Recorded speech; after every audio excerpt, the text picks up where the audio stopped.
依家係凌晨嘅2點幾鐘啊，咁準備起飛去馬來西亞啦，去一個據講好少中國人會去嘅地方。我哋要輾轉10幾個鐘頭先到啊！帶大家睇一個大自然嘅禮物啦。凌晨2點鐘，你睇下，機場仲有咁多人喺度啊！ Do not inflate your life vest.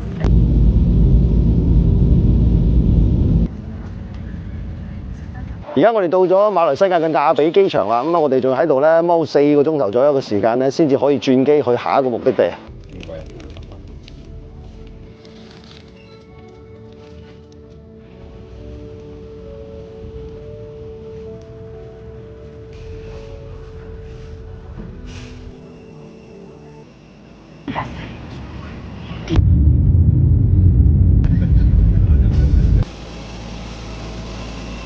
經過9個幾鐘頭嘅輾轉，我哋終於由廣州嚟到馬來西亞嘅斗湖啦！哇，你睇下藍天白雲幾靚！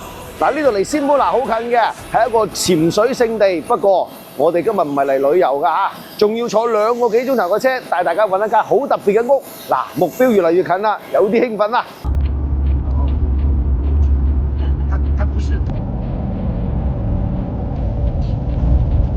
嗱，車開到呢度咧就開唔入去噶啦，咁啊接住落嚟呢啲路咧就只能夠靠行啦。咁而且你見到呢度咧有一條高壓線喺度喎，其實咧佢係咧防止嗰啲野生嘅大象啊。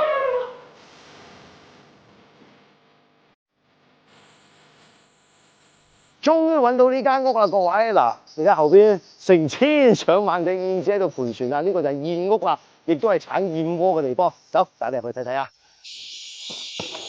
哇，好多燕子啊！哇，各位嗱，我而家咧就喺一個燕屋入邊啦。嗱，你見到咧，起碼呢度咧有成1000隻燕子都有啊。咁啊，然之後咧，我哋呢個環境係好漆黑嘅，模擬嘅咧就係喺個洞穴入邊嘅燕子自然築巢嘅呢個狀態。咁然之後，哇，佢2隻燕子喺個頭度飛過。然之後咧，我哋會見到咧，佢仲會有一啲模擬燕子嘅聲音嚟到召喚啲燕子，只係留一個固定嘅光源口咧，去吸引嗰啲燕子咧過嚟嘅。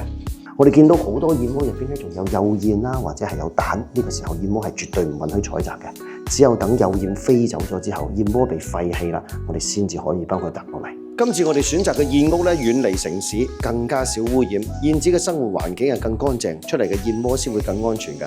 下一集同你講下點解買燕窩要買雨季燕窩呢？